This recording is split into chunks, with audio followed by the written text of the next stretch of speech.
মাছ মাংস খেতে না চাইলে এরকম ঝটপট একটা সবজি রান্না করে নেন। আর এই সবজিটা রান্না করার জন্য লাগছে আমার বাঁধাকপি ঝুরি ঝুরি করে কেটে নিলাম, 2টা আলু দিয়েছি, আলুটাও ঝুরি ঝুরি করে কেটে নিলাম। এখন পেঁয়াজ আর কাঁচামরিচ ভেজে নিচ্ছি, গোটা জিরা ফোড়নে দিয়ে দিলাম।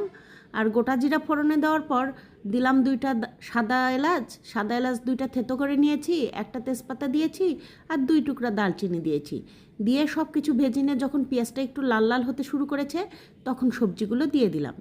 আর সবজিগুলো দিয়ে তার মধ্যে দিয়ে দিলাম হলুদ, লবণ, একটুখানি গুঁড়ামরিচ আর সামান্য একটু 1/2 চা চামচ আদা রসুন বাটা।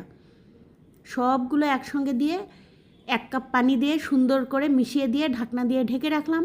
পানিটা যখন শুকিয়ে গেছে তখন খুব সুন্দর করে ভাজা ভাজা করে নিয়ে, সবজিটাও সিদ্ধ হয়ে গেছে আর ভাজা ভাজা করে নিয়ে একদম চেখে নিয়েছি, নুন ঝাল পারফেক্ট। আর এখন রুটি, ভাত, পরোটা যা দিয়ে খুশি গরম গরম পরিবেশন করুন।